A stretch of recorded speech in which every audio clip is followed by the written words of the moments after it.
ये सिल्वर और ये आपका जो करेक्शन हुआ है सर, ये क्या अभी और करेक्शन होगा ना, फिर ऊपर जाने का कोई चांसेस है सर अभी? कुछ नहीं कह सकते, ये तो अभी मार्केट ना बहुत ज्यादा वॉलेटाइल रहेगी, कुछ कह नहीं सकते हैं। और मेरा मानना यह है कि बहुत ज्यादा बढ़ गए हैं, तो हाँ, इन्वेस्टमेंट तो नहीं करनी चाहिए लॉन्ग टर्म के लिए, लेकिन गिरते हुए भी नहीं लग रहे हैं।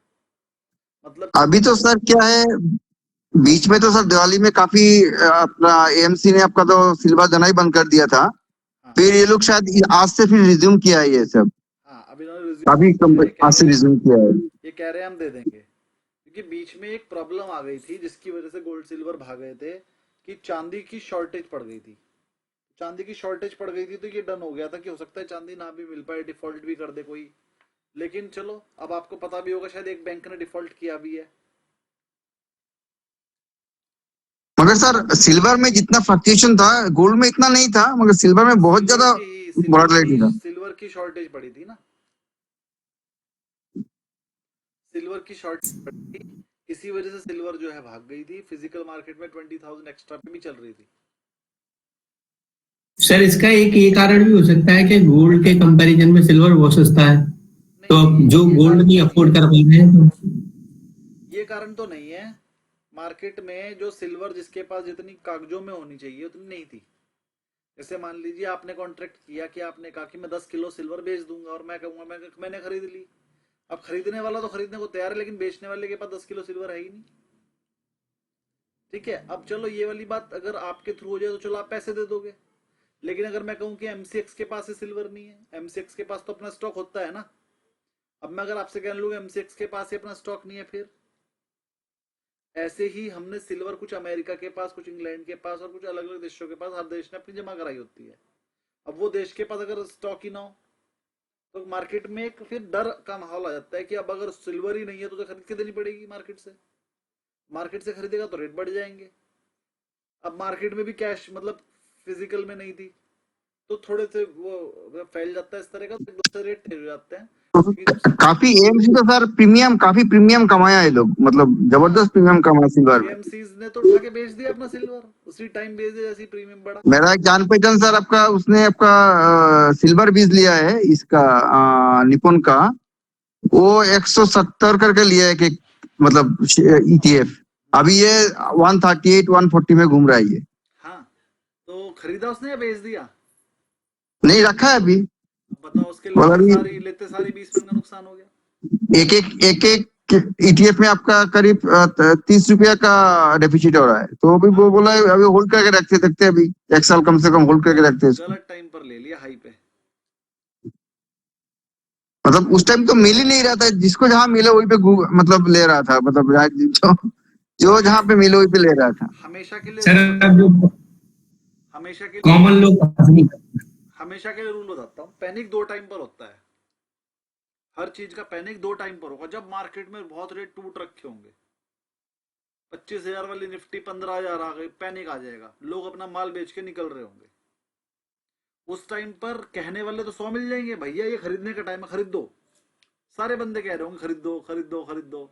लेकिन जो कह रहे होंगे वो भी खरीद नहीं रहे होंगे, क्योंकि सब लोग इतना फंस जाते हैं उस टाइम पर कि उनके पास पैसा बचता ही नहीं है और खरीदने का।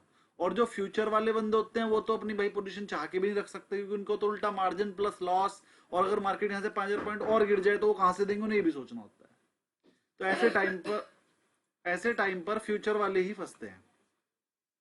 और जो कैश वाला होता है, जितने पैसे उसके पास होते हैं वो खरीद के बैठ जाता है। तो जब पैनिक हो मार्केट गिरने की वजह से, उस टाइम जितना खरीद सको खरीद लो।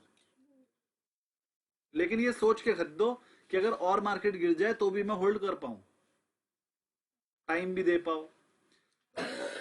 एक पैनिक तब होता है जब मार्केट जरूरत से ज्यादा बढ़ जाए, चाहे वो किसी भी चीज की मार्केट हो, गोल्ड हो, सिल्वर हो, इक्विटी हो, कोई सी भी मार्केट हो, अगर वो बढ़ रही है और पैनिक हो रहा है, फोमो बोलते हैं उसे, फियर ऑफ मिसिंग आउट। अगर आपके अंदर फोमो हो रहा है, फोमो क्या है? फोमो। Missing out. आपको लग रहा है यार मैं ही रह गया, बस मैं ही नहीं खरीद पाया, अरे चांदी 2 लाख हो गई, मैंने तो खरीदी नहीं, अभी तो 4 लाख हो जाएगी, बस। जब भी फोमो वाली सिचुएशन आए तब खरीदने की जरूरत नहीं है, तब उल्टा अपना जितना माल है वो बेच दो, या थोड़े दिनों के लिए होल्ड कर लो। लेकिन खरीदने की जरूरत नहीं है, कभी भी फोमो में नहीं खरीदना चाहिए। अगर कभी भी फोमो है, फियर ऑफ मिसिंग आउट, तो अपने मन में मान लो अरे भगवान यही चाहते थे, ऊपर वाला यही चाहता था, और बैठ जाओ शांति से। खरीदने की कोई जरूरत नहीं है। और ये बात आपको हमेशा काम आएगी। जब सबको डर लगे, सब पैनिक में हो, तो खरीदो। और जब सबको ये लगे अरे तो छूट गया, तो छूट गया, छूट गया, छूटने दो। अपने मन को समझाओ अरे ये मेरी किस्मत में ही नहीं था, छूटने दो, हमेशा बच जाओगे। जब भी कभी फोमो हुआ है, मार्केट हमेशा नीचे आई है। थोड़े दिन बाद आ जाएगी, 1 महीने बाद आ जाएगी, 2 महीने बाद आ जाएगी, 6 महीने बाद आ जाएगी, आपको मिल जाएगा वो, है ना। नहीं मिलेगा तो किसी और चीज में लगाएंगे पैसा। चलिए, तो आज के लिए इतना ही इसमें। अब पढ़ते हैं। जहां तक मुझे याद है चैप्टर नंबर 5 चल रहा था, अगर से किसी को याद हो तो। हाँ सर, चैप्टर 5 चल रहा था, जीडीपी और सब। हाँ जी। और ये नॉट रिस्पॉन्डिंग इतने दिनों बाद खुला है ना, इसलिए।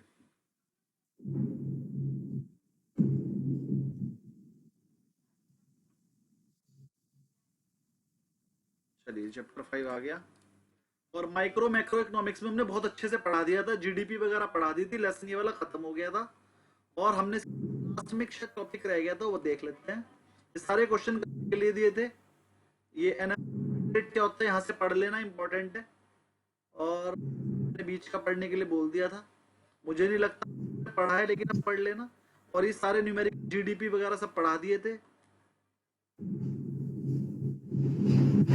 और ये पढ़ाना था, ये इंपॉर्टेंट है, ये मैंने छुड़वा दिया, मैंने कहा था मैं पढ़ाऊंगा।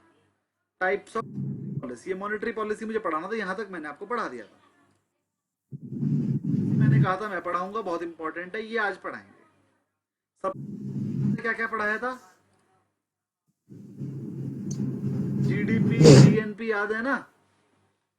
हाँ सर। चलिए, जो मैं आज पढ़ाने वाला हूँ उससे आपके पिछले पढ़ाए हुए का कोई लेना अगला टॉपिक है, नया टॉपिक है, और बढ़िया टॉपिक है, और इम्पोर्टेंट टॉपिक है, ट्रेडिंग करते समय बड़े काम आता है। अच्छा, अगर एनआईएसएम 8 का बैच स्टार्ट हो जाए तो कौन कौन बंदा है जो ज्वाइन करेगा आप में से? हैंड रेज कर दीजिए, नीचे हैंड रेज का ऑप्शन है, वहां से कर दीजिए।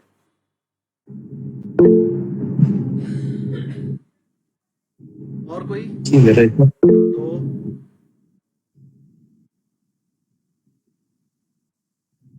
इधर तो दिसंबर में होगा क्या सर? दिसंबर में तो नहीं, हाँ हो सकता है कि इस बैच के खत्म होते हो जाए। और ये बैच में ज्यादा से ज्यादा 15 क्लासेस और लगेंगी, और 15 अगर रेगुलर कर दी जाए तो 15 दिन में खत्म हो जाएंगी। साइड बाय साइड शुरू कर दे तो भी कोई प्रॉब्लम नहीं है, एक दिन 8 का पढ़ लीजिए, एक दिन 15 का पढ़ लीजिए, तो भी कोई प्रॉब्लम नहीं। एक्चुअली आज पंकज सर का मैसेज आया था, उनके पास कुछ स्टूडेंट्स की क्वेरी आई है, वो ज्वाइन करना चाह रहे हैं 8।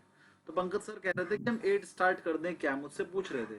तो मैं कह रहा था सर जब ये वाला बैच खत्म होएगा तो ये वाले बैच तो सारे ही बच्चे ज्वाइन कर लेंगे। तो मैंने कहा 8-10 स्टूडेंट भी हो जाएंगे, वो भी। चलिए, तो 3-4 स्टूडेंट हैं अभी, 1 2 3 4, ये है 4 हैं, 5 हो गए।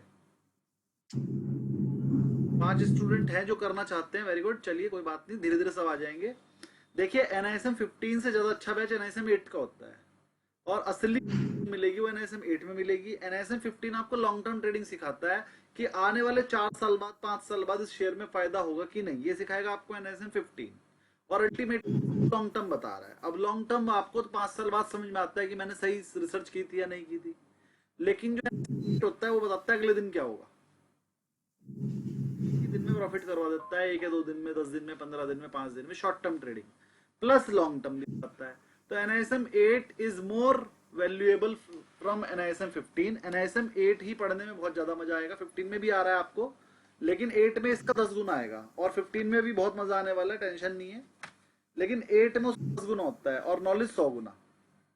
तो एक इंपीरियल कोर्स है, वो करना ही चाहिए, सबको ही करना चाहिए।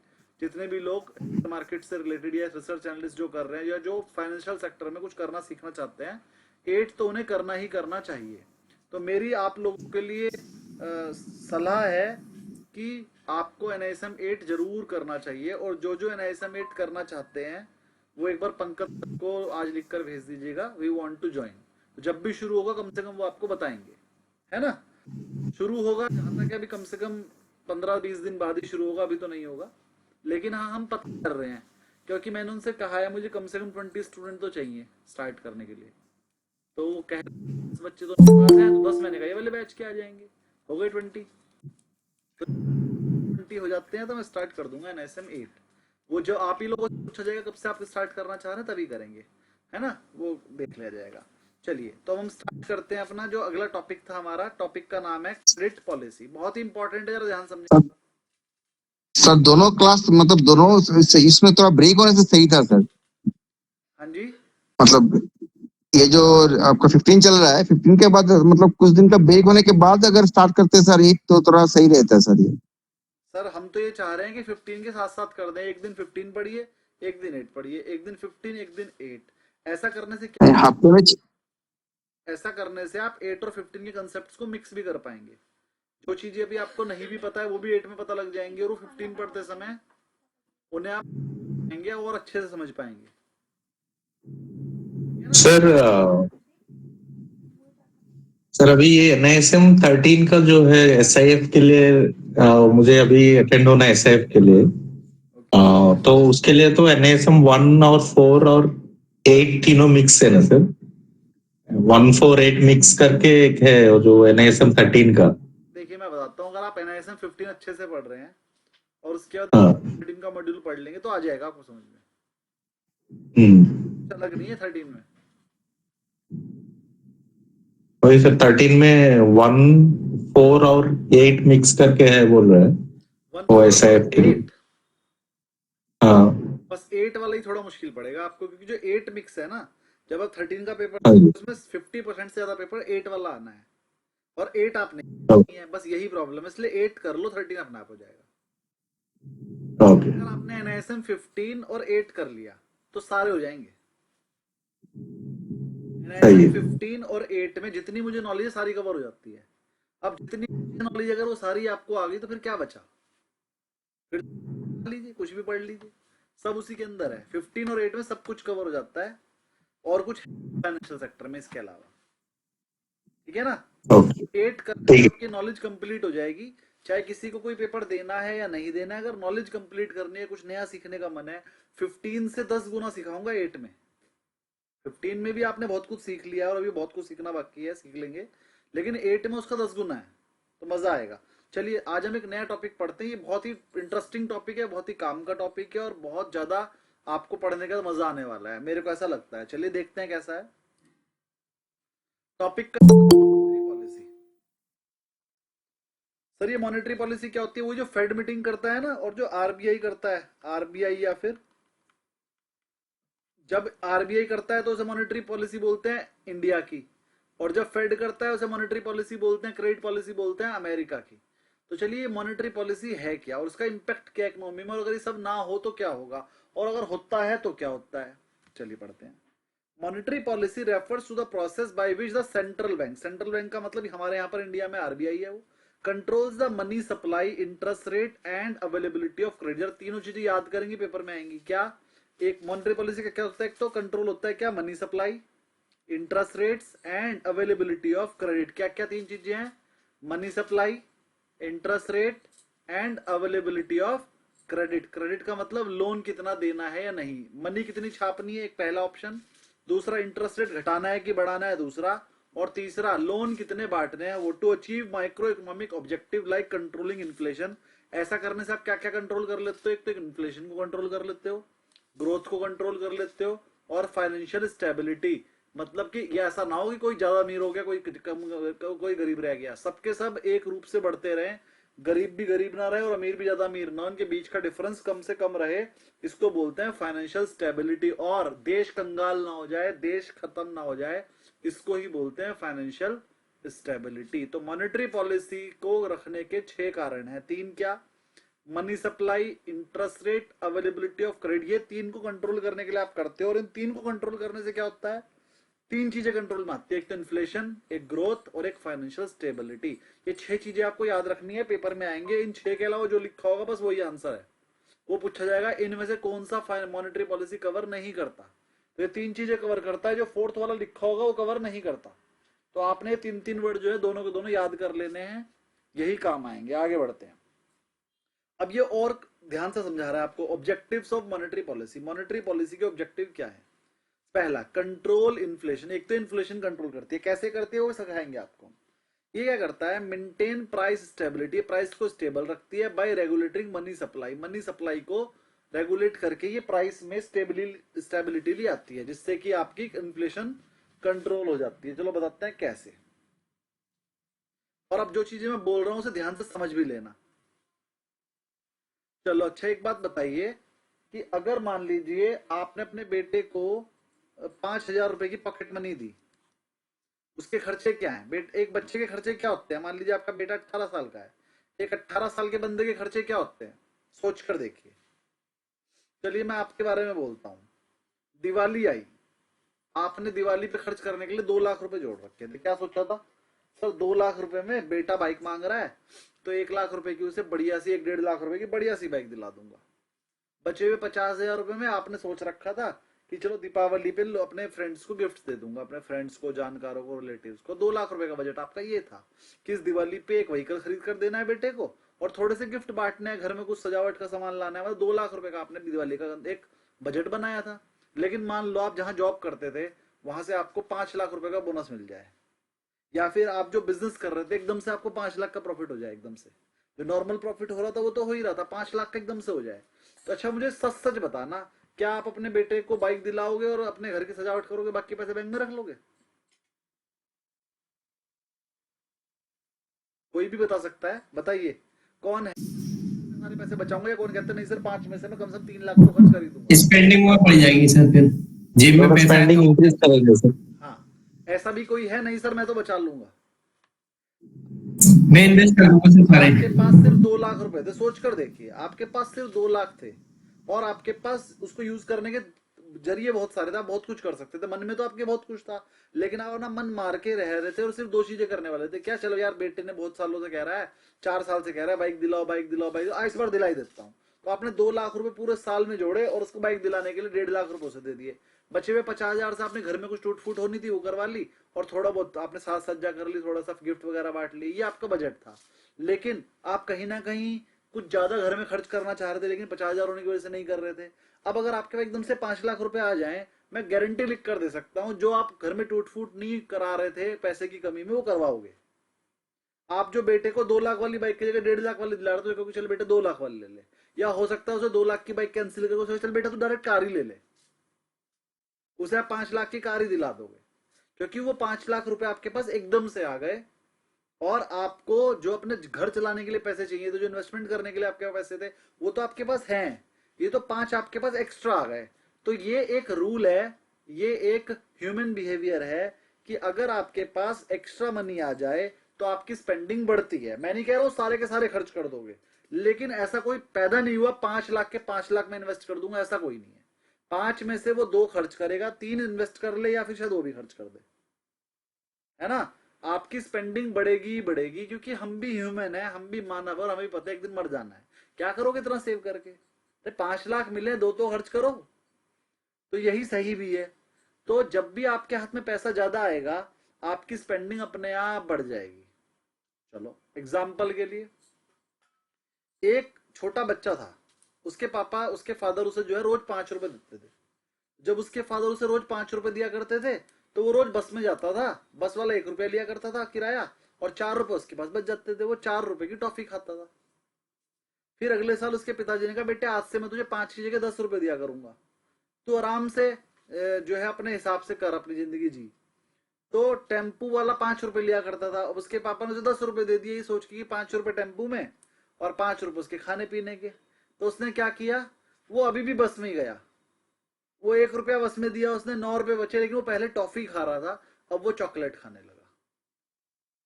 थोड़े दिनों बाद उसके पापा ने कहा, ले बेटे मैं तुझे दिया करूंगा 50 रुपीज रोज, तो आराम से ऑटो में बैठ के जा। अब उसने बस छोड़ दी, वो ऑटो पे आ गया। अब वो 1 रुपए की बस में ना आके 5 रुपए के ऑटो में आने लगा, और बचे हुए 45 से सिगरेट पीने लगा, या कुछ और, सिगरेट नहीं कहेंगे, वो केक खाने लगा, है ना, वो फल फ्रूट खाने लगा। लेकिन मतलब मैं आपको एक बात बता रहा हूँ, उसने वो 45 सेव नहीं किए, उसके मन में सेविंग है। उसके पिताजी कह रहे हैं तो ऑटो में बैठ के जा, वो बस में जा रहा है, वो ऑटो में जा रहा है, मतलब वो सेव करना तो उसे पता है, लेकिन वो सेव नहीं कर रहा है, वो अपनी स्पेंडिंग बढ़ा रहा है ना, वो अपनी स्पेंडिंग बढ़ा रहा है। थोड़े दिनों बाद पापा ने तो साइकिल दिला दी, साइकिल पे नहीं वो गया, फिर पापा ने बाइक दिला दी, तो बाइक में तेल खर्चा होना था, अब उसने पॉकेट मनी के पैसे जो उसके पिताजी खर्च करने के लिए देते वो तेल डलने लगा। 4 ट्यूशन लगाने के लिए पैसे मिलते थे, 3 ट्यूशन लगाया, 1 ट्यूशन के पैसों से तेल डल रहा है। तो अपनी प्रायोरिटी के हिसाब से हम खर्च करते हैं, लेकिन सेविंग हमारी लास्ट प्रायोरिटी रहती है, होनी फर्स्ट चाहिए। लेकिन चलिए यहाँ पर हम सेविंग की और इन्वेस्टमेंट की क्लास तो नहीं दे रहे हैं, हम आपको सिखा रहे हैं कि जब आपके हाथ में इनकम बढ़ती है तो आपके एक्सपेंस अपने आप बढ़ जाते हैं। सोच कर देखिए, एक टाइम था जब आप बहुत कम कमाते थे, 10,000 15,000 महीना कमाया करते थे, तो आप अपने घर में खर्चा कैसे करते थे? और आज का टाइम है आप 30 40 50,000 रुपए कमा लेते हो, तो आज आपके घर में खर्चा आप कैसे करते हो? बंदे तो आप वही हो, 15,000 में भी आप पूरे घर को खुश रखते थे, आज 50,000 में भी घर खुश ही है, एक्स्ट्रा तो कुछ ऐसा कहता नहीं कि भैया आपने जन्नत दे दी, आज भी उतना ही खुश है वो जितना वो 15,000 में होता था। एक टाइम ऐसा भी था, हर किसी की जिंदगी में आया होगा, जब 5,000 10,000 ही कमाते थे, जब 5,000 भी बड़ी मुश्किल से आते थे, तो भी आपके घर वाले आपसे खुश ही थे, तो भी आप यही खाना खाते थे, ऐसे ही खर्च करते थे। आज 50,000 कमा रहे हो तो भी ज्यादा खर्च कर रहे हो, बच तो तब भी नहीं रहा था और आज भी नहीं बच रहा है। जब आपकी इनकम कम थी तो आपके खर्चे भी कम थे, जैसे जैसे आपकी इनकम बढ़ी वैसे वैसे आपके खर्चे बढ़ गए। तो जैसे से इनकम बढ़ती है वैसे वैसे खर्चा बढ़ता है, ये कटु सत्य है और ये सरकार को भी पता है। अब सरकार को क्या करना होता है, जरा ध्यान समझिए। मार्केट में मान लीजिए मंदा छा रहा है, मंदा मतलब सेल ही नहीं आ रही है, जीडीपी बढ़ी नहीं रही है, इनकम टैक्स आ ही नहीं रहा है, सेल टैक्स आ ही नहीं रहा है, तो सरकार मार्केट में पैसा बढ़ा देती है। अब मार्केट में सरकार पैसा कैसे बढ़ाती है, उसके पास बहुत सारे तरीके हैं। पहला तरीका, सरकार क्या करती है, भैया जिसके इंटरेस्ट देना बाकी रह गया ना बैंकों में दे दो, किसी का इनकम टैक्स का रिफंड देना बाकी रह गया दे दो, जितने भी सरकारी खर्चे जो उन्होंने रोक रखे थे सारे कर देती है। सरकार कहती है दे, कॉन्ट्रैक्टर के पैसे ड्यू दे, कॉन्ट्रैक्टर के पैसे भेजो, क्योंकि अगर हम कॉन्ट्रैक्टर को पैसे देंगे, कॉन्ट्रैक्टर किसको देगा? लेबर को। लेबर क्या करेगी? खर्चा करेगी, जीडीपी बढ़ जाएगी। जब सरकार को लगता है मार्केट में मंदी है तो क्या करती है, मार्केट में पैसा डालती है। पैसा डालने के बहुत सारे तरीके हैं। पहला तरीका क्या है, अपने ड्यूज क्लियर कर दो, इनकम टैक्स का रिफंड रोक रखा था दे दो, सेल टैक्स का रिफंड रोक रखा था दे दो, कोई सब्सिडी रुकी हुई थी दे दो, 3 महीने से पेंशन नहीं दे रहे थे दे दो, ठीक है। बैंकों को कह देती है लोन बढ़ाओ, लोन दो भैया लोन दो, तो बैंक लोन ज्यादा देना शुरू कर देते हैं। इंटरेस्ट रेट कम कर देती है सरकार। इंटरेस्ट रेट कम करने से क्या होगा, जो इंसान की ईएमआई 50,000 रुपए महीना की जा रही थी, इंटरेस्ट रेट कम होती है वो घट के 40,000 की हो गई, तो 10,000 उसके पास बच गए। वो 10,000 कहाँ जाएंगे? अब खर्च होंगे। जैसे जैसे आपकी इनकम बढ़ेगी अब खर्चे बढ़ाओगे, आपकी 10,000 रुपए से इनकम बढ़ गई, जो ईएमआई पहले 50,000 की जा रही थी अब 40,000 की जाने लगी, तो आपके हाथ में 10,000 बच गए। वो 10,000 आप क्या करोगे? मार्केट में आके खर्च करोगे, करोगे ना, करोगे ही करोगे। इंटरेस्ट रेट कम कर देती है। इंटरेस्ट रेट कम करने से सरकार का क्या फायदा होगा, एक तो जिनकी पहले से ईएमआई जा रही है वो कम हो जाएगी, दूसरा लोग ज्यादा लोन लेंगे। बिजनेसमैन क्या करेगा, लोन ज्यादा ले लेगा। अब जब बिजनेसमैन ने लोन ले लिया है तो उसे खर्च भी करेगा, बिजनेसमैन फालतू में ब्याज थोड़ी देता है। अब जब उसने लोन ले लिया है तो घर में थोड़ी रखेगा, उसे खर्च कर देगा। जब खर्च करेगा तो कच्चा माल खरीद देगा, कच्चा माल खरीद देगा तो पक्का बनाने की लेबर भी रखेगा, मार्केट में जॉब्स भी क्रिएट हो जाएंगी। पक्का माल बनेगा तो उसे बेचेगा भी, बेचने के लिए वो व्हीकल से जाएगा आएगा, लोडिंग अनलोडिंग भी करेगा, तो जॉब्स क्रिएट हो जाएंगी। तो अल्टीमेटली क्या होगा, ग्रोथ बढ़ेगी, जीडीपी बढ़ेगी, मार्केट की जो मंदी थी वो खत्म हो जाएगी। यानी मंदी खत्म करने का बस एक ही तरीका है सरकार के पास, मार्केट में पैसा डाल दो। तो सरकार मार्केट में पैसा डाल देती है। तो मेरे हिसाब से आपको ये समझ में आ गया होगा कि मार्केट में पैसा डाल लेंगे तो सेल अपने आप बढ़ेगी। और जब सरकार को लगे मार्केट में इन्फ्लेशन ज्यादा हो गई, मार्केट में सेल ज्यादा हो रही है, महंगाई बढ़ रही है, तो उसे कम करने के लिए क्या करेगी, मार्केट में से पैसा खींच लेगी। खींचने के तरीके भी हैं सरकार के पास, याद रखना मेरे जो तरीके बता रहा हूं। पहला तरीका, इंटरेस्ट के रेट बढ़ा देगी, तो जो पहले ईएमआई 40,000 की थी वो 50,000 की हो जाएगी, तो आपकी जेब पे खर्चा पड़ेगा, आप अपने फालतू के खर्चे बंद कर दोगे, अपनी ईएमआई दोगे शांति से, ठीक है। तो ऐसे केस में क्या होगा, मार्केट में जो फालतू खर्चा कर रहे थे वो कम हो जाएगा, मार्केट में थोड़ी सी मंदी आएगी, मंदी आएगी तो इन्फ्लेशन भी कम होगी। दूसरा तरीका क्या है, मार्केट में बॉन्ड बेच देगी सरकार। बॉन्ड बेच देगी मतलब सरकार कहेगी भैया मैं 10% पे पैसा देना लेना चाह रही हूँ, कोई देना चाहे तो दे दो। जितने भी अमीर लोग जिन पे फालतू पैसा था वो सरकार को देके उनके बॉन्ड खरीद लेंगे, तो आपको 10% का ब्याज भले ही मिल रहा है, लेकिन इस टाइम तो पैसा मार्केट में खत्म हो गया। सरकार मार्केट में से पैसा खत्म करने के लिए अपने बॉन्ड इशू कर देती है। तो जो सर मार्केट का पैसा होता है वो सारा बॉन्डों में चला जाता है, 5 साल बाद मिलेगा अब आपको ब्याज के साथ। 5 साल तक तो मंदी हो गई, 5 साल तक तो मार्केट में से पैसा खत्म हो गया। तो एक तरीका सरकार के पास ये भी है, लेकिन वो तब करती है वाला तरीका जब उसे पैसे की जरूरत भी हो। तो मार्केट में से किसी भी तरीके से पैसा अगर खींच ले सरकार, तो उससे क्या होगा, इन्फ्लेशन कम होगी, थोड़ी सी सेल पे फर्क पड़ेगा, थोड़ी सी सेल कम होगी। अब उसके मार्केट पे क्या इफेक्ट होंगे वो बाद में बताएंगे। अभी आप सिर्फ समझ लो कि सरकार क्या कर सकती है और क्या नहीं। मेरे हिसाब से आपको ये बात समझ में आ गई होगी कि जब भी सरकार को मार्केट में से सेल बढ़वानी है, थोड़ी मंदी कम करनी है, तो मार्केट में पैसा डाल देती है। और जब सरकार को लगता है मार्केट में बहुत ज्यादा तेजी होगी, भैया थोड़ी कम करनी है, इन्फ्लेशन ज्यादा होगी, तो इन्फ्लेशन को कंट्रोल करने के लिए सरकार मार्केट में से पैसा उठा लेती है। उठाने के बहुत सारे तरीके हैं, इंटरेस्ट रेट भी बढ़ा सकती है, बॉन्ड्स भी बेच सकती है, और भी 20 तरीके हैं। वो इस चैप्टर में मैं आपको इस चैप्टर में वो 20 के 20 तरीके सिखाऊंगा कि और क्या क्या तरीके हैं सरकार के पास मार्केट का पैसा कम या ज्यादा करने के, और आपको वो समझने भी हैं, क्योंकि तभी आप फाइनेंशियल सेक्टर में काम कर पाओगे, तभी आप फाइनेंशियल सेक्टर को प्रिडिक्ट कर पाओगे। पढ़ते हैं, अब मैं पढ़ाना शुरू करता हूं। तो पहला तरीका होता है सरकार का, सो कंट्रोल इन्फ्लेशन। वो इन्फ्लेशन कंट्रोल करती है। इन्फ्लेशन कंट्रोल कैसे करती है वो मैंने आपको बताई दिया। अगर उन्हें लग रहा है इन्फ्लेशन कम है तो फिर वो मार्केट में पैसा डाल देती है, और अगर उन्हें लग रहा है इन्फ्लेशन ज्यादा हो गई तो मार्केट में से पैसा निकाल लेती है। तो मेंटेन प्राइस स्टेबिलिटी, प्राइस को स्टेबल करने के लिए bye regulating money market, money market को, मनी सप्लाई को कम या ज्यादा करके वो इन्फ्लेशन को कंट्रोल करती है। मेरा ये वाला पॉइंट अगर किसी को समझ में ना आया हो कि मनी की सप्लाई को कैसे इन्फ्लेशन पे कैसे इफेक्ट करेगी, तो मुझे बता दीजिए, मैं और अच्छे से समझाऊं। मेरे हिसाब से आपको आ गया होगा। अगर नहीं आया किसी को तो एक बार हैंड रेस कर लीजिए। आगे सबको समझ में? बहुत बढ़िया। हाँ विनायक जी।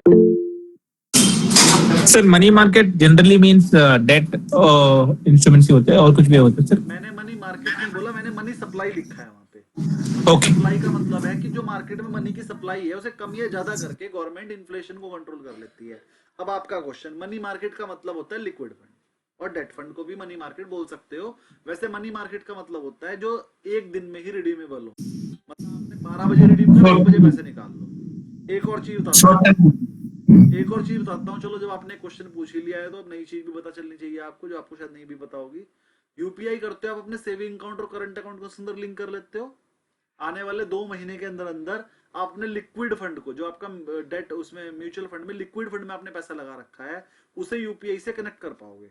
तो गवर्नमेंट क्या चाहती है, ये जो आप फालतू अपना पैसा सेविंग अकाउंट में रखते हो, सेविंग अकाउंट में रखने की जगह लिक्विड फंड में रखो, और उस लिक्विड फंड को यूपीआई से कनेक्ट कर दो, तो सेविंग अकाउंट की तरह काम करेगा। जितने टाइम पैसा आप लिक्विड फंड में रखोगे उतने टाइम ब्याज मिलेगा।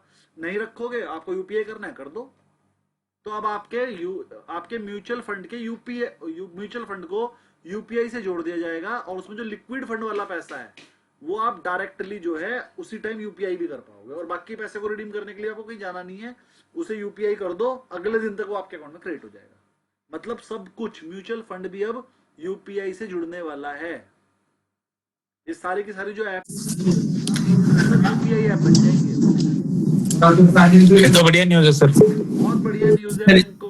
अच्छा ये बताओ, ये न्यूज बैंकों के लिए पॉजिटिव है कि नेगेटिव? सर इसमें बैंकों के लिए बैंक के लिए नेगेटिव है सर।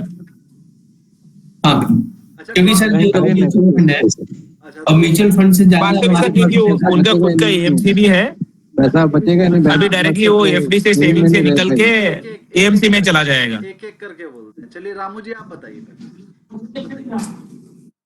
सर इसमें एक तो ये हुआ कि सर जो बैंकों में पैसा है वो ज्यादातर एएमसी में भी आ सकता है। दूसरा जो म्यूचुअल फंड में तो हम एसआईपी करा के पैसा फिक्स जा रहा है, लेकिन अब वो उसको रीयूज भी कर पाएंगे तो ज्यादा से ज्यादा मार्केट में ट्रांजेक्शन होंगे, तो पैसे का फ्लो रहेगा मार्केट में। चलो इतना ही। और उससे कहने का मतलब ये है सर, ये जो भी हम बात कर रहे थे ना, स्पेंडिंग बढ़ेगी तो हम ज्यादा से ज्यादा यूज कर सकते हैं वैसे को लिक्विड कैश में। अब मेरा क्वेश्चन मैं रिपीट कर रहा हूँ, आंसर विनायक जी देंगे। मेरा क्वेश्चन ये है, ये बैंकों के लिए पॉजिटिव है या नेगेटिव, उसके रीजन बताओ, और ये म्यूचुअल फंड इंडस्ट्री के लिए पॉजिटिव है या नेगेटिव, उसके भी बताओ। विनायक जी बताइए। सर ये बैंक के लिए इमीडिएटली शॉर्ट टर्म में नेगेटिव है, क्योंकि वहां से पैसे हट रहा है जो भी था सेविंग्स में, और एएमसीज के लिए बेनिफिट है क्योंकि वहां पैसा जा रहा है। सूर्यवंशी जी बताइए। सर बैंकों की लिक्विडिटी कम हो सकती है इससे। और म्यूचुअल फंड इंडस्ट्री,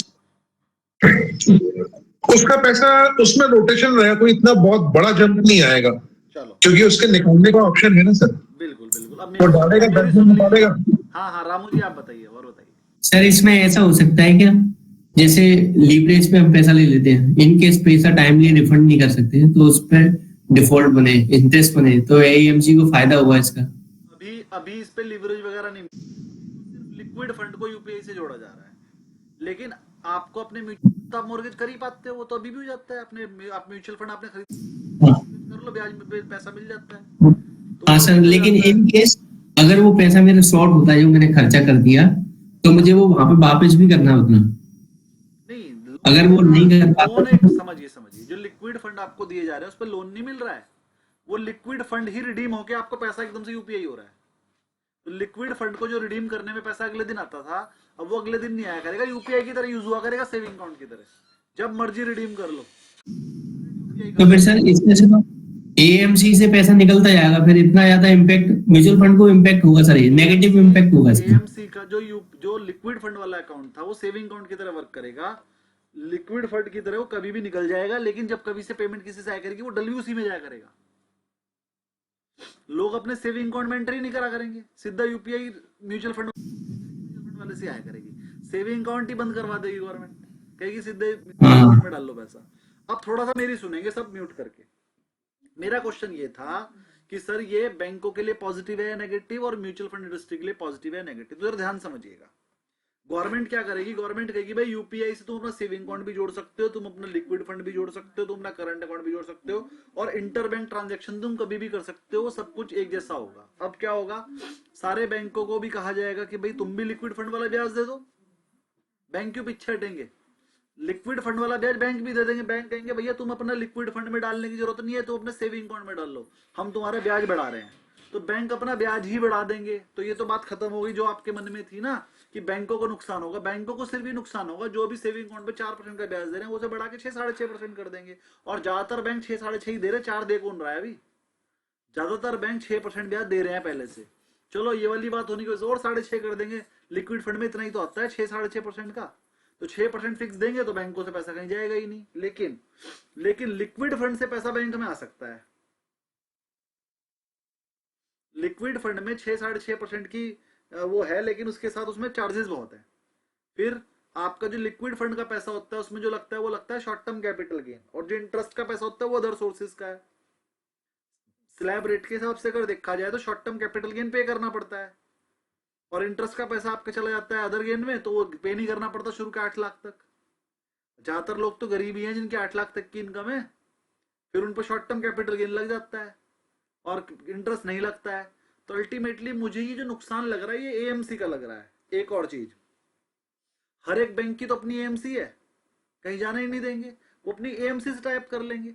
भाई देख, आप एचडीएफसी बैंक वाले कहेंगे सर आप हमारे सेविंग अकाउंट में रखो पैसा और उसे लिक्विड फंड वाला ब्याज मिलेगा आपको, और लिक्विड फंड के लिए टाइप करेगा एचडीएफसी एमसी से, आईसीआईसीआई वाला आईसीआईसीआई एमसी से, एसबीआई वाला एसबीआई एमसी से, बड़ौदा वाला बड़ौदा की एमसी से, कैनरा वाला कैनरा रेबको से, सबके पास एमसी। ऐसा कोई बैंक ही नहीं जिसके पास एमसी नहीं है, सारे बैंकों के पास है, और जिसके पास नहीं है उसने किसी ना किसी एमसी टाइप किया हुआ है। शिवालिक बैंक ने कर रखा है भाई, शायद शिवालिक ने कर रखा है कैनरा से, मैं तो प्राइवेट बैंक का नाम ले रहा हूँ। सेंट्रल बैंक का नहीं है सर, हाँ जी, सेंट्रल बैंक का नहीं है एएमसी। सेंट्रल बैंक ने भी किसी ना किसी से कर ही रखा है, आईओबी ने कर रखा है एचडीएफसी से, मेरा आईओबी में अकाउंट है, मैंने वहां से लिमिट लिया, लोन लिया है, मेरा इंश्योरेंस उन्होंने एचडीएफसी से करा दिया।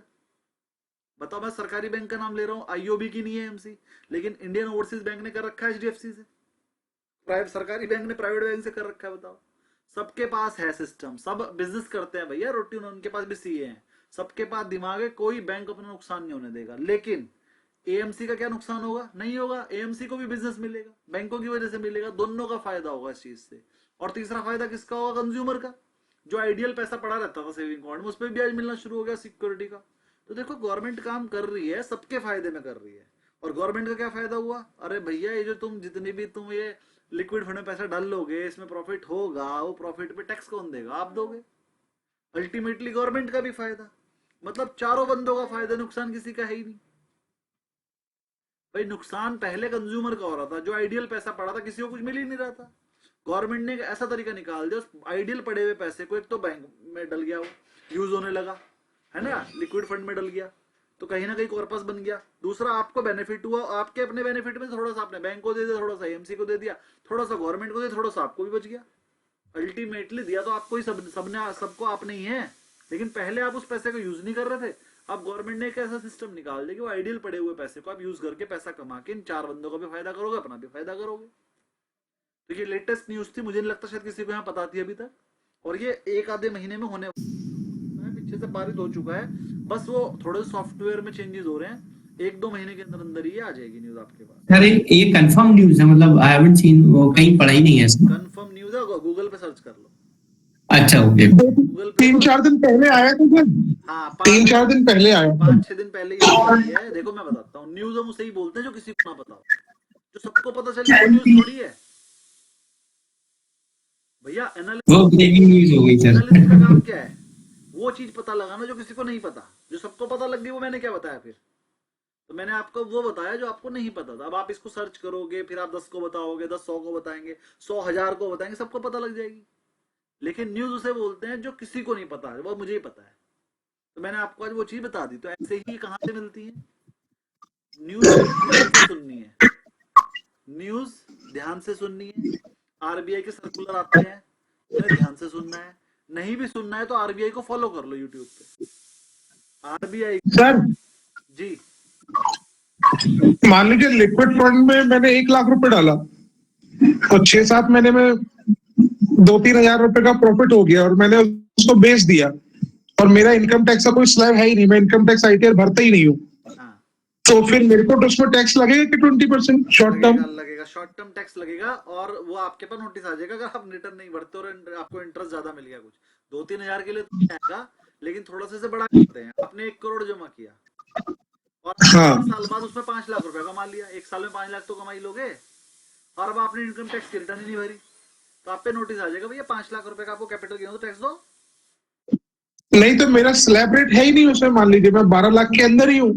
अरे सर 12 लाख के 2-4 अंदर लाख हो, के लेकिन अंदर। कैपिटल गेन 12 लाख के अंदर नहीं आता। रिटर्न भरते हो तो पता होगा आपको। गेन की कैलकुलेशन 12 लाख में नहीं देखी जाती। कैपिटल गेन चाहे 1 रुपए का भी हो, उस पर टैक्स देना पड़ेगा। अच्छा ठीक है। कैपिटल अगर मान लीजिए किसी की इनकम 11 लाख है और 1 लाख रुपए का कैपिटल गेन है, तो टोटल तो 12 ही लाख है, लेकिन 1 लाख रुपए कैपिटल गेन पे टैक्स देना पड़ेगा, क्योंकि कैपिटल गेन को इस 12 लाख की इनकम में इंक्लूड नहीं किया जाता।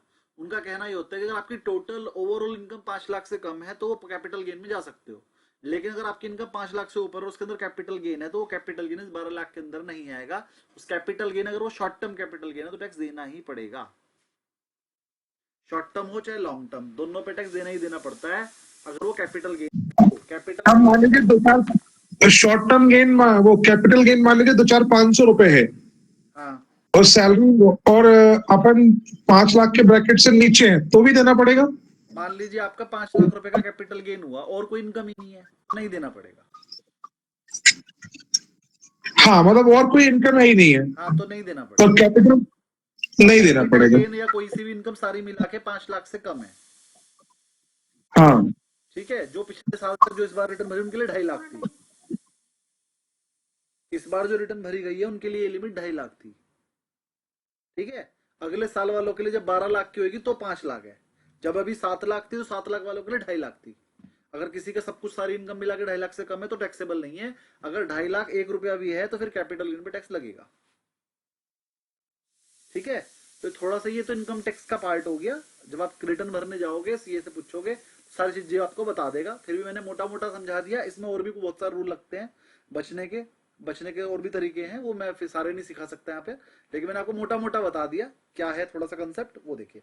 अब आगे बढ़ते हैं। थोड़ा सा हम पढ़ रहे थे मॉनेटरी पॉलिसी। मॉनेटरी पॉलिसी में हमने आपको एक चीज सिखाई कि इन्फ्लेशन कंट्रोल करने के लिए हम मनी सप्लाई को इफेक्ट करके हम इन्फ्लेशन को कंट्रोल कर सकते हैं। चलिए अभी मैंने सिर्फ एक ही लाइन पढ़ाई आधे घंटे में, थोड़ा सा और पढ़ लेते हैं।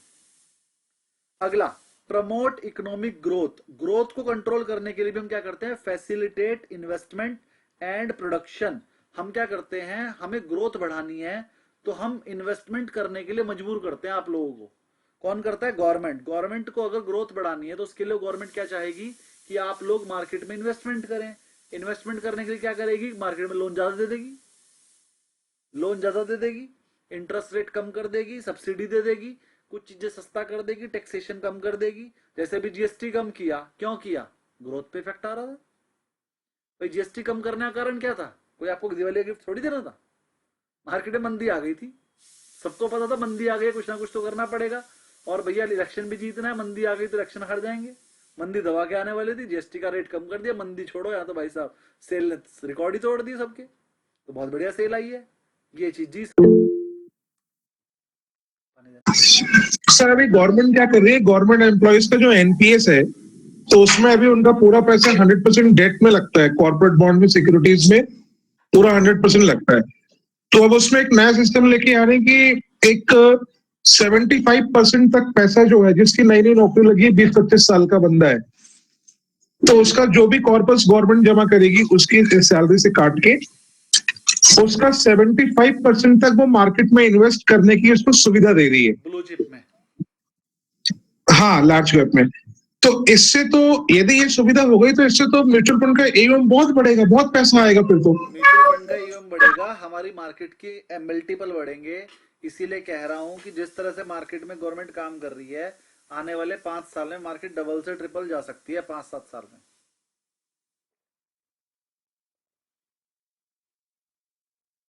मतलब अल्टीमेटली मार्केट पॉजिटिव है, लॉन्ग टर्म के लिए इन्वेस्टेड रहिए, मार्केट बहुत तेज है। आप बीजेपी को जीतने दो 27 में, और फिर देखो मार्केट कैसे भागती है। 20% एक ही साल में। जिस दिन मोदी जी का रिजल्ट 20% अप, और अगर मोदी जी हार गए तो मार्केट 30% डाउन। दोनों हारेंगे नहीं। हाँ, और यही लगता है कि हारेंगे नहीं, इसलिए हम खरीद के बैठे हैं। लेकिन अगर कहीं हार गए तो भैया फिर देखो क्या क्या होता है। ये पॉलिटिक्स है, इसमें कुछ भी हो सकता है।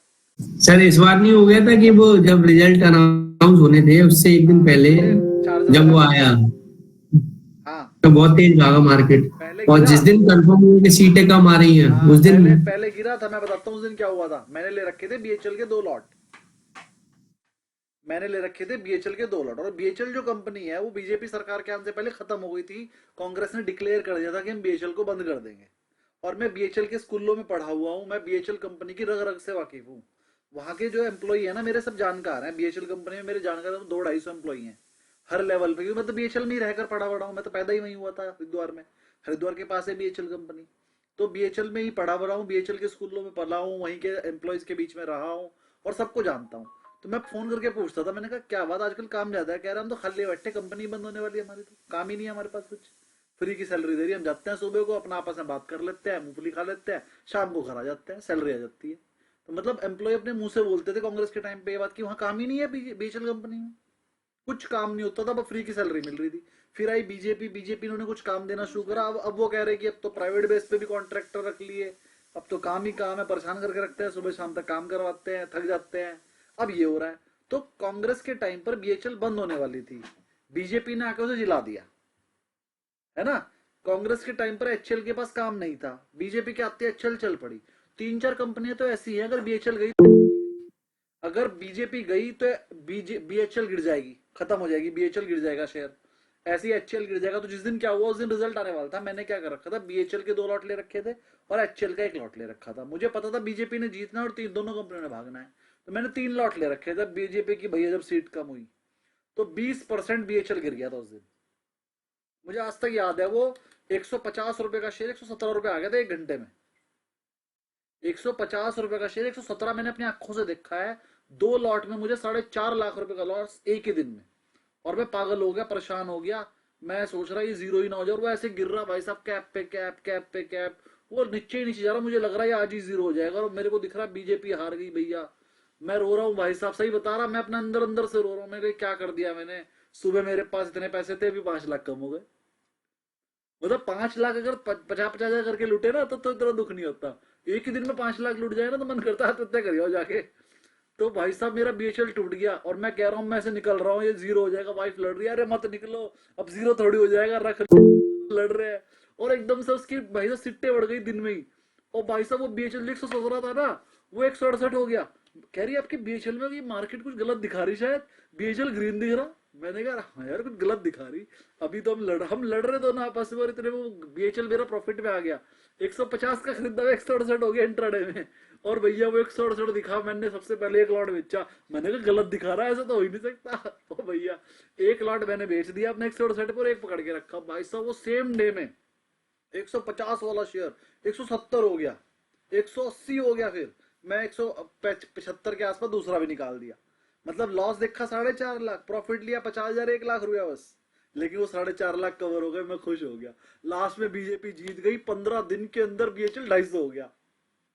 15 से 20 दिन के अंदर बीएचएल 234 रुपए गया था लास्ट, 250 नहीं 234 रुपए देखा मैंने भाई साहब। जब बीजेपी जीत गई ना, मैंने उसे 200 रुपए में दोबारा लिया, 170 पे बेच के 168 पे, और 200 रुपए में दोबारा लिया, 234 के आसपास, 225-30 के आसपास बेचा उसे मैंने।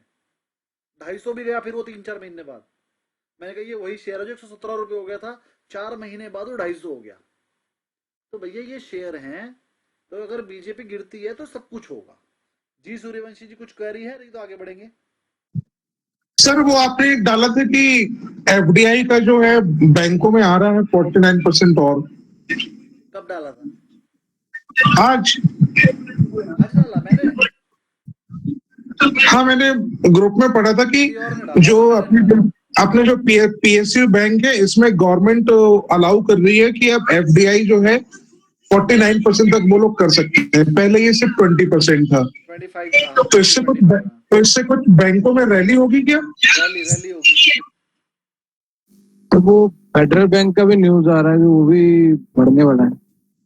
हाँ अगर भाई रैली होगी बिल्कुल होगी। सम्मान कैपिटल में इतना पैसा आया तो आपने देखा, वो 15 पे बताया था, वो 180 तो हो गया 190 चला गया, अच्छा 190 मैंने चला।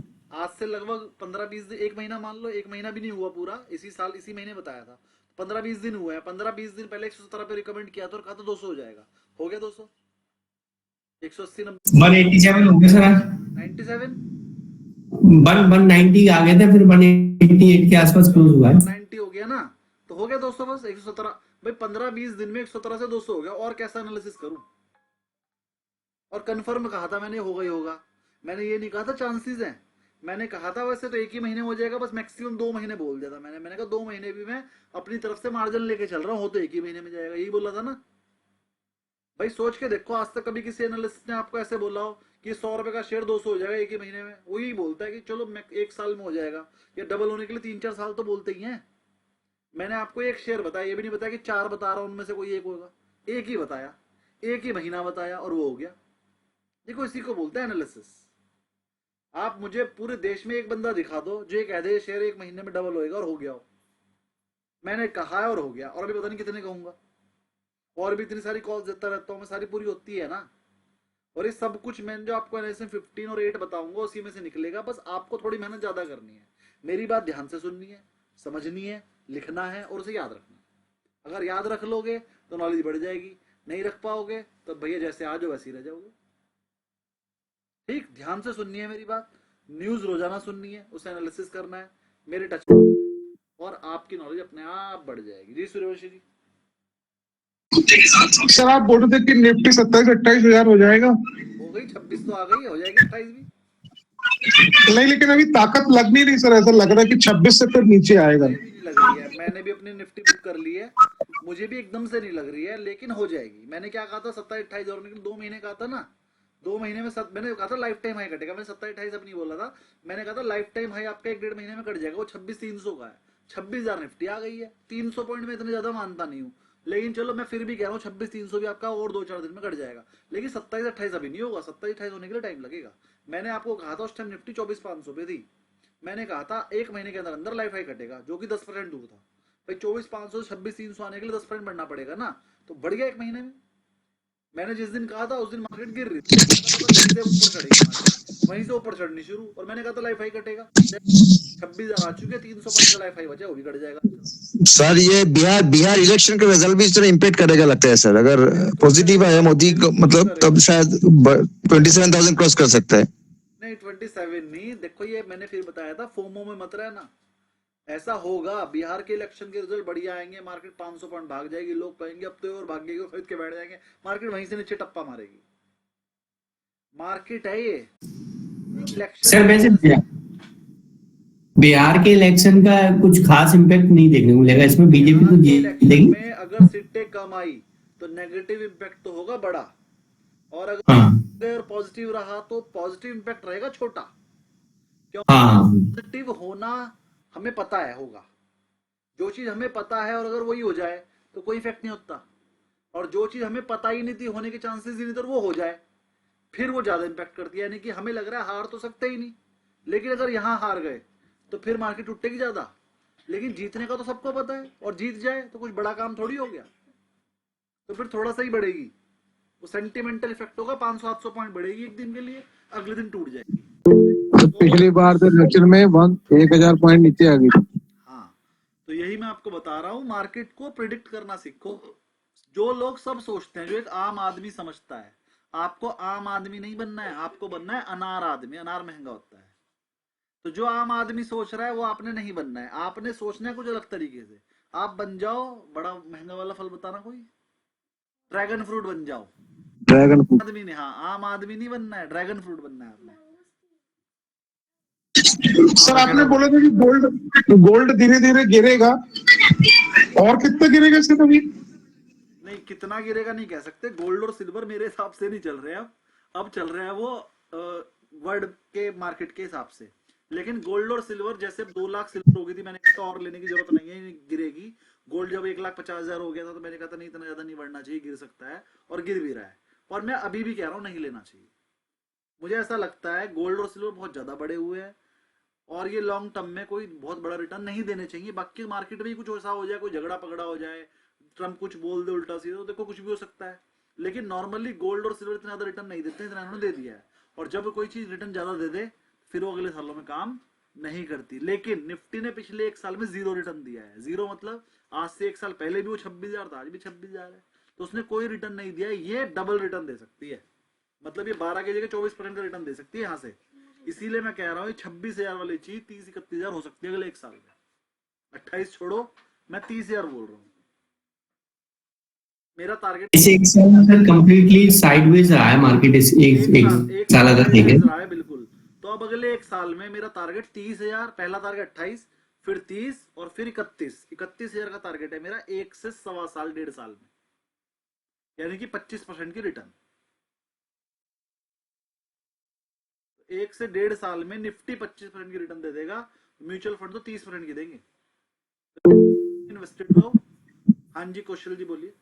कौशल जी, सर कोई निफ्टी की स्ट्रेटेजी बता दीजिए, फ्यूचर बाय करके पुट होल्ड करो या ऐसा कुछ 1 साल के लिए। हम 8 में बहुत सारी बताएंगे, एक नहीं बताएंगे, बहुत सारी बताएंगे, रोजाना ये बताएंगे। ठीक है जल्दी ही शुरू कर रहे हैं NSM 8 का बैच।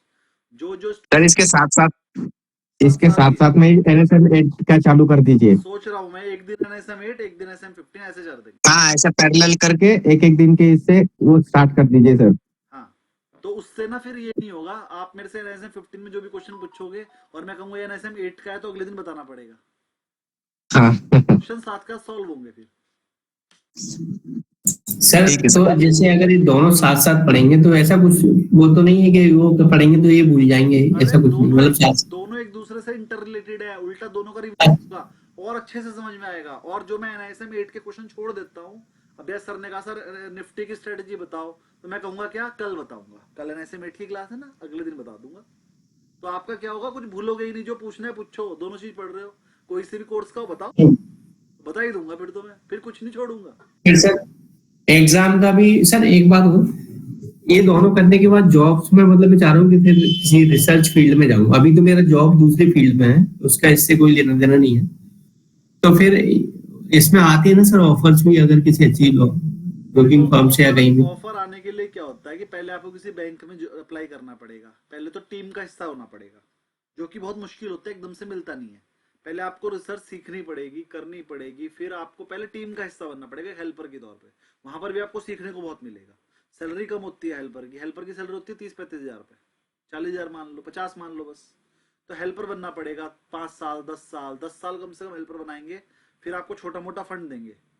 फिर उस फंड में अगर आपने अच्छा सा रिटर्न निकाल दिया तो फिर धीरे धीरे आपकी अमाउंट बढ़ती जाएगी, और जैसे जैसे अमाउंट बढ़ेगी वैसे वैसे सैलरी बढ़ेगी। ठीक है, लेकिन कम से कम 10 साल आपको रिसर्च टीम का हेल्पर बनना पड़ेगा अगर आपने म्यूचुअल फंड में जाना है। और अगर आप किसी एंजल वगैरह से जुड़े हुए हो तो फिर तो आपको अपने कॉल्स का बंदा बना ही लेंगे। उसमें अगर आपकी कॉल हिट हो रही है ज्यादातर तो फिर आपको पैसे ज्यादा मिलते हैं, और नहीं हो रही है तो बाहर निकाल देते हैं। ये तो फिर एक प्राइवेट जॉब हो गई, ये तो एक तरह का प्रोफेशन हो गया। जी कौशल जी बोलिए। नहीं सर, हो गए वो पहले का था। सर अपना ये जो अभी SIF आ रहा है नया, हर 2-4-5 दिन में लॉन्च हो रहा है, तो ये क्या म्यूचुअल फंड से ज्यादा रिटर्न देगा? देखो SIF मैं सही बता रहा हूँ आपको, बहुत रिस्की आइटम है, बहुत रिस्की। मैं अपने एक भी क्लाइंट को SIF के बारे में बता नहीं रहा हूँ, क्योंकि SIF में क्या हो रहा है इन्होंने, मैं आपको एग्जैक्ट बताता हूँ। जैसे आप लोग 20 बंदे रिसर्च एनालिस्ट बन गए, तो आप 20 बंदों को इन्होंने हेल्पर बना के रख लिया। एक साल आपको हेल्पर बनाया, अगले साल आपको SIF दे दिया। SIF में क्या होता है, 10-15 लाख रुपए क्लाइंट होता है, 5 क्लाइंट दे दिया आपको 15-15, 10-10 लाख वाले, और क्लाइंट को पहले ही बता दिया भैया रिस्क है, तो उसमें रिस्क बता दिया आपको 5 से 10% का, और अपने मैनेजर को बोल दिया भैया तेरा स्टॉप लॉस है 10% का। अब मैनेजर आपके पैसे सट्टा खेल रहा है, वो 10% का स्टॉप लॉस लेके खेल रहा है। भाई 10% का स्टॉप लॉस है पूरे साल का, मतलब एक महीने का 2% रख दिया उन्होंने, तो 5 बार ही आपका स्टॉप लॉस हिट होएगा बस। 10% जैसे होगा उसे लिक्विड फंड में डाल देंगे और पूरे साल रिटर्न ही नहीं आएगा उसके अंदर। अगर रिटर्न आ गया तो बड़ा भी आ जाएगा, और चला गया 10% चला भी जाएगा। तो उसमें छोटे स्टॉप लॉस के साथ सट्टा खिलवा रहे हैं आपसे, आपके पैसे से। और SIF में फुल डिस्क्लोजर है कि भैया आपके जो अमाउंट पे उस पर रिस्क ज्यादा है, नॉर्मल जो म्यूचुअल फंड में रिस्क होता है उससे ज्यादा रिस्क है इसके अंदर, और इसमें रिस्क ज्यादा होने की वजह से इसमें आपकी लिवरेज पोजीशन भी रहेंगी, फ्यूचर में भी ट्रेडिंग करेंगे ये आपके पैसे से, तो इसमें रिस्क भी ज्यादा है और रिटर्न भी ज्यादा है। मान लो कोई ढंग का बंदा फंस गया और भैया आपके 1 लाख के 1,20,000 भी कर सकता है एक महीने में ही, और कोई ऐसा बंदा कोई चाल ऐसी फंस गई भैया 1,90,000 ही रह गए, है ना। तो इसमें 10% का रिस्क लिया हुआ है आपको, भैया 10% का रिस्क है आपकी कैपिटल पे एक महीने में, और जो है प्रॉफिट भी वैसा ही होएगा। तो ये एक तरह का मतलब ये हाई रिस्क हाई रिटर्न वाला गेम है, और यही करना है तो भैया खुद ही कर लेंगे, नहीं क्यों देंगे। तो इससे बेहतर है कि हम 10-15 लोग इकट्ठे हो जाए, 15-20 लाख कमाएं हो जाए, वो फंडिंग बस कमेटी हो बस जाए। ये SIF क्या है, ये एक छोटा म्यूचुअल फंड निकाला गया है कि जो लोग सट्टेबाज जो मार्केट में पैसा घुमा रहे हैं, तो गवर्नमेंट कह रही है भैया तुम खुद मत वेस्ट करो अपना पैसा, इन्हें दो, कम से कम ये वेस्ट नहीं करेंगे, तुम्हारा पैसा कुछ ना कुछ बढ़ा कर देंगे, है ना। या वेस्ट भी करेंगे तो तरीके से करेंगे, ये नहीं कि बस आंख बंद करके कर दिया, चांसेस ऑफ वेस्ट कम है थोड़े से। तो SIF क्या है, हाई रिस्क हाई रिटर्न वाला ट्रेड है। किसी भी ऐसे क्लाइंट को मत दे देना जो रिस्क नहीं ले सकता। और SIF को म्यूचुअल फंड को अलग अलग रखना, म्यूचुअल फंड एक अलग चीज है, SIF एक अलग चीज है। SIF में लॉसेस भी होंगे, प्रॉफिट भी होंगे, म्यूचुअल फंड में तो ज्यादातर प्रॉफिट ही होता है। SIF में ऐसा भी हो सकता है मार्केट टॉप पे चली गई लेकिन तुम्हारा SIF गिरा पड़ा है, ऐसा भी हो सकता है मार्केट तो गिर गई लेकिन तुम्हारा SIF बढ़ गया, क्योंकि उसमें शॉर्ट भी कर सकते हो आप। म्यूचुअल फंड में कोई भी फंड मैनेजर शॉर्ट नहीं कर सकता। SIF 25% शॉर्टेज है शायद SIF में, 25% शॉर्ट कर। शॉर्टेज का आपको वो दे दिया, वो SIF में दिया है। तो SIF में उल्टा भी कर सकते हो, मार्केट तो भाग रही है लेकिन आपके SIF में लॉस हो रहा है, क्या पता तो शॉर्ट कर रखा हो, है ना। तो SIF में तो कुछ भी होगा। SIF तो एक तरह की ट्रेडिंग है, वो इन्वेस्टमेंट नहीं है, म्यूचुअल फंड नहीं है। SIF शॉर्ट टर्म वालों के लिए ही है कि भैया शॉर्ट टर्म में पैसा बनाना है या गवाना है, चलो भैया आ जाओ SIF में। तो इसमें पैसा बन भी जाएगा, मतलब हाइयर रेट ऑफ रिटर्न आएगी इसमें, और हाइयर रेट ऑफ लॉसेस भी हो सकते हैं। चलिए अगली लाइन पढ़ते हैं, 2 लाइन मैंने समझा दी है आपको। प्रमोट इकोनॉमिक ग्रोथ भी समझ में आ गया आपको, और कंट्रोल इन्फ्लेशन भी समझ आ गया। तीसरा रेगुलेट लिक्विडिटी, मार्केट में लिक्विडिटी भी बनाई रखते हैं मॉनेटरी पॉलिसी से। कैसे? Manage the availability of credit and money in the economy. अगर इकोनॉमी में आपको लगता है पैसा ज्यादा हो गया तो मार्केट में से पैसा निकालने के लिए क्या क्या कर सकते हो आप मार्केट में लोन दे दो। मतलब देखो, अगर मान लो अगर आपको सप्लाई इज शॉर्ट पहले से कम है, तो आप क्या करोगे, मार्केट में पैसा डालने के लिए क्या करोगे, बॉन्ड बाय कर लोगे। गवर्नमेंट क्या करेगी, मार्केट में से बॉन्ड बाय करेगी मतलब गवर्नमेंट आपके बॉन्ड बाय कर लेगी बैंकों के बॉन्ड। कैसे? बैंकों से कहेगी लो पैसा मुझे बॉन्ड दे दो, तो मार्केट में आ जाएगा पैसा, बैंकों के पास पैसा आएगा, बैंक आगे लोन दे देंगे, है ना। तो गवर्नमेंट क्या करेगी, या तो बॉन्ड बाय कर लेगी मार्केट से, ठीक है, या फिर डिसइन्वेस्टमेंट कर देगी। डिसइन्वेस्टमेंट नहीं करेगी, सॉरी, इन्वेस्टमेंट कर लेगी। इन्वेस्टमेंट मतलब मार्केट में कुछ पैसा डाल देगी और वहां से कुछ खरीद लेगी, है ना। तीसरा तरीका क्या कर सकती है, इंटरेस्ट रेट कम कर देगी। चौथा, लोन ज्यादा बांट देगी, CRR कम कर देगी, SLR कम कर देगी। CRR क्या होता है, SLR क्या होते हैं बताऊंगा अभी इसी लेसन में। ये सब कम कर देगी। ये सब कम करने से बैंकों के पास पैसा ज्यादा जाता है, सीआरआर की फुल फॉर्म होती है cash reserve ratio. Cash reserve ratio बैंकों को अपने पैसे का एक परसेंटेज, मान लीजिए 5% पैसा अपने पास कैश रिजर्व करके रखना पड़ता है। मान लो बैंकों के पास जो टोटल टर्नओवर है वो 1 लाख करोड़ की है, तो 1 लाख करोड़ का 5% यानी कि 5,000 करोड़ रुपया तो बैंक को अपने बैंक में फालतू रखना पड़ता है। 5,000 करोड़ तो उन्हें अपने पास हर टाइम कैश रखना पड़ता है फालतू में। क्यों? क्योंकि गवर्नमेंट ने सीआरआर बोल रखा है 5% का, तो वो 5,000 करोड़ पे ना ब्याज कमा पाते ना कुछ, वो 5,000 करोड़ उन्हें वापस रखना पड़ता है। मान लो गवर्नमेंट ने सीआरआर 5% से घटा के 4.5% कर ली, तो जो 5,000 करोड़ उनका फालतू पड़ा था उसमें से अब उन्हें 4,500 करोड़ ही रखना पड़ेगा, तो 500 करोड़ रुपए उनका फ्री हो गया। ये 500 करोड़ जो फ्री हो गया उठा के लोन बांट देंगे, तो ये 500 करोड़ मार्केट में जाएगा ना। तो गवर्नमेंट को मार्केट में पैसा बढ़ाने के लिए सीआरआर कम कर देती है, एसएलआर कम कर देती है, इंटरेस्ट रेट कम कर देती है। तीनों ही केसेस में क्या होगा, मार्केट में पैसा ज्यादा चला जाएगा। और अगर मार्केट में से पैसा निकालना हो तो गवर्नमेंट सीआरआर बढ़ा देगी, एसएलआर बढ़ा देगी, इंटरेस्ट रेट बढ़ा देगी, डिसइन्वेस्टमेंट कर देगी। डिसइन्वेस्टमेंट कर देगी मतलब अपनी सरकारी कंपनी के शेयर बेच देगी, लोगों से कहेगी तुम खरीद लो। अब जब लोग पैसे से खरीद लेंगे तो लोगों के पास पैसा कम हो जाएगा, गवर्नमेंट के पास आ जाएगा। डिसइन्वेस्टमेंट बोलते हैं इसे, डिसइन्वेस्टमेंट भी कर देती है। तो डिसइन्वेस्टमेंट करने से क्या होगा, मार्केट का पैसा खत्म हो जाएगा।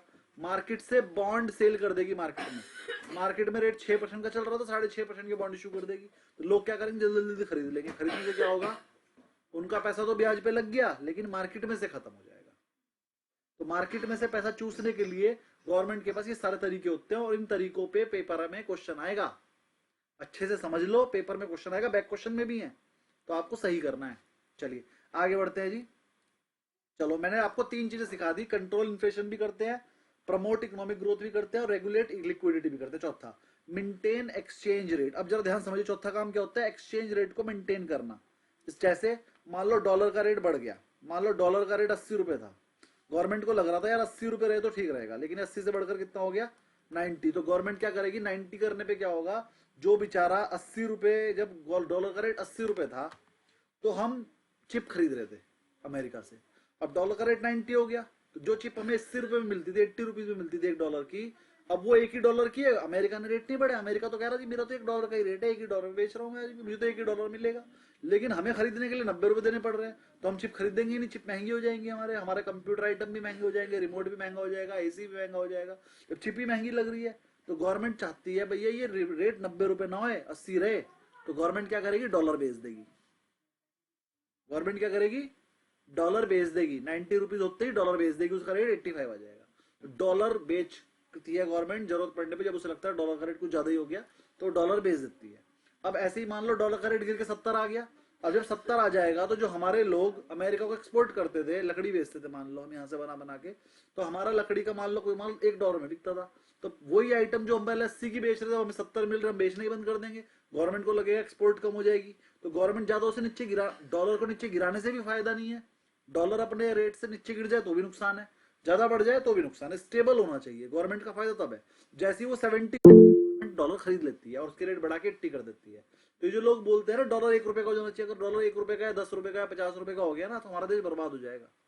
डॉलर का रेट एक स्टेबल रहना चाहिए। अगर हमारे देश में डॉलर का रेट 80 रुपीज के आसपास रहे तो सबसे बढ़िया है, 80 से कम जाने पे भी नुकसान है, 80 से ज्यादा जाने पे भी नुकसान है।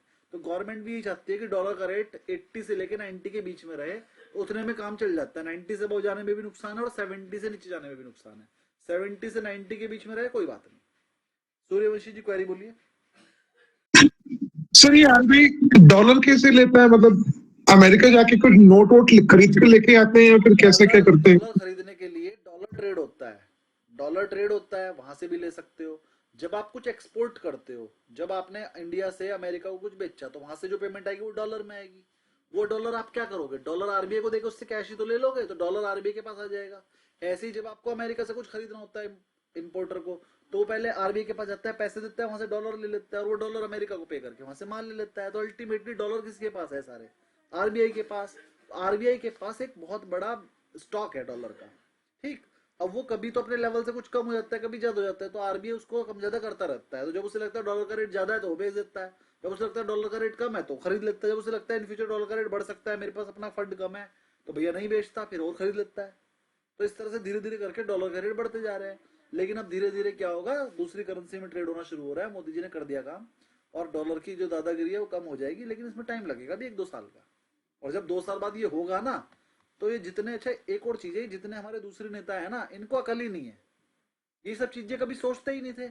इनको पता ही नहीं था कि इंडिया के भूखे नंगे लोग, अनपढ़ लोग और हिंदू मुस्लिम करने वाले लोग कभी इन सब चीजों को छोड़ के इन सब चीजों पे भी जाएंगे ना, ऐसा लगता था तो कभी जाएंगे नहीं उस चीज पे। हालांकि गए नहीं है। हमारे देश में आज भी होता है, अरे मैं चमार हूँ, मैं भंगी हूँ, मैं वो ओबीसी का हूँ, मुझे वजीफा मिलना चाहिए, मुझे आरक्षण मिलना चाहिए, ये हिंदू है, ये मुस्लिम है, लड़ाई झगड़ा कर आज भी यही रहे। लेकिन धीरे धीरे सब सुधरेगा। अब उतना हिंदू मुस्लिम नहीं रह गया है। मेरे बहुत सारे दोस्त मुस्लिम है, मुझे बहुत अच्छे लगते हैं, मैं ईद पे उनके जाता हूँ, वो दिवाली पे मेरे आए थे। मतलब दिवाली पे मुझे उनको मिठाई देनी चाहिए, वो मुझे मिठाई देने आए, फिर मैंने उन्हें दी। ईद पे मैं उनके मिठाई देने जाता हूँ, वो मुझे देते हैं। तो ऐसा नहीं कि मतलब ईद पे वही मुझे देंगे मैं नहीं दूंगा, ऐसा नहीं है। या दिवाली पे मैं उनके यहाँ देने जाऊंगा वो मुझे देंगे, ऐसे नहीं है। दिवाली भी वो मनाते हैं, पटाखे भी दिलाते हैं अपने बच्चों को, उनके बच्चे पटाखे भी जलाते हैं। पूजा नहीं करते, उन्हें आती नहीं करनी, कैसे करेंगे? लेकिन हिंदू मुस्लिम मिलजुल कर काम करते हैं। तो धीरे धीरे ये हो रहा है। और ये हो किसकी वजह से रहा है? क्योंकि पढ़ाई लिखाई बढ़िया हो रही है। अभी मैं बता रहा हूँ आने वाले टाइम में वो होने वाला है, ये जितने भी वो है ना मदरसों में उनको जो अपना पढ़ाया जाता है ना कि तुम भी मौलवी बन जाओ, वो बंद कर देंगे। मतलब तुम वो भी पढ़ाओ, वो एक सब्जेक्ट रख दिया जाएगा, भाई जो पढ़ना चाहे पढ़े, लेकिन हिंदी इंग्लिश मैथ जो हम लोग पढ़ते हैं सीबीएसई बोर्ड या यूपी बोर्ड ही आएगा वहां पे भी। मदरसे बंद नहीं करेंगे, मदरसे के अंदर पढ़ाने का तरीका बदलेंगे। तो वो कहेंगे भैया ऐसे पाठशाला बनाओ, हम तुम्हें पैसे देंगे, टीचर रखो, तुम अपने वाले भी रखो, हम भी 4 टीचर भेज देंगे, वो भी पढ़ाएंगे। तो इसे बिल्कुल प्राइवेटाइज या बिल्कुल सरकारी सिस्टम पे चलाया जाएगा, और जो कि अच्छा है। दूसरी पॉलिटिकल पार्टी क्या बता रही है, भाई तुम्हारे मदरसे बंद कर रहे हैं। अब लेकिन 5, 7, 10 साल लगेंगे, सबको समझ में आ जाएगा भैया कुछ बंद नहीं कर रहे, उल्टा तुम्हारा फायदा ही हुआ है ना। तो धीरे धीरे ठीक किया जा रहा है। और मैं सिर्फ मतलब एक कम्युनिटी के लिए नहीं बोल रहा हूँ कि चलो जैसे 3 तलाक बंद कर दिया, या मैं मदरसे की बात ही कर रहा हूँ, मैं हिंदुओं की बात भी कर रहा हूँ। जैसे कि आरक्षण पे जो है लोगों को सिखाया जाता था बस तुम आरक्षण ले लो, पढ़ो ही मत। अब इस चीज पे करा जा रहा है, भैया तू अगर आरक्षण ले रहा है तो पढ़ भी तो सही, पढ़। वरना मैंने देखा था जो लोग आरक्षण लेते थे पढ़ते पढ़ते तो थे नहीं, बस वजीफा लिया, वो स्कॉलरशिप ली और पैसे खर्च कर ली, पढ़ते तो फिर भी नहीं थे, उठाना फावड़ा ही है उन्हें। लेकिन अब इस चीज को कहा जा रहा है भैया बच्चे काम नहीं करेंगे। 15 साल से कम का बच्चा कहीं काम करता पकड़ा गया तो मालिक को जेल हो जाती है। 15 साल से कम बच्चे के लिए जॉब नहीं है, ठीक है। 18 साल से कम वाले, 15 से 18 वाले को नॉर्मल जॉब दी जाएगी, पढ़ने लिखने की, वो मजदूरी नहीं करा सकते। 18 साल के बाद जो मर्जी कराओ, मारो पिट तो व्यस्क हो गया, अब तो जो मर्जी कराओ। चलो, तो मेरे हिसाब से देखो, मैं ज्यादातर बीजेपी की तारीफ करता हूँ और मैं खुल के कहता हूँ भैया मैं बीजेपी का समर्थन करता हूँ।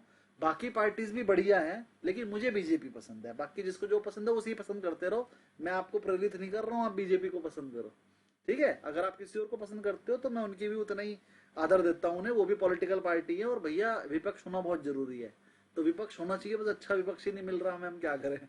विपक्ष ढंग का होना चाहिए, वो मिल ही नहीं पा रहा है।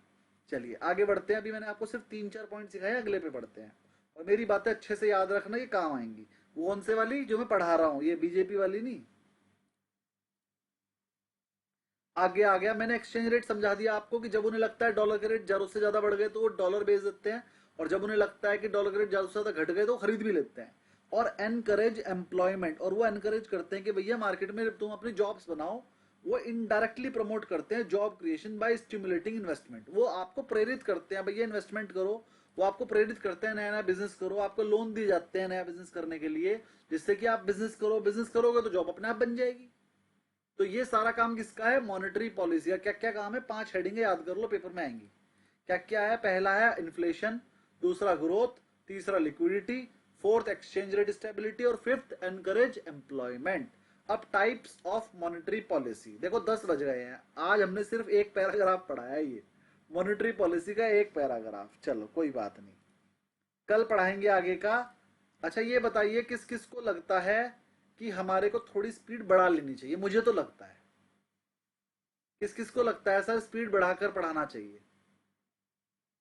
हैंड रेज करिए जिसको लगता है सर थोड़ी सी स्पीड बढ़ाइए। और एक ही पैरा पढ़ते हैं हम, 4 लाइन, ऐसे नहीं, कम से कम एक पेज तो पढ़े रोज। 2 ही मिले अभी तक मुझे, 3, 4, 5।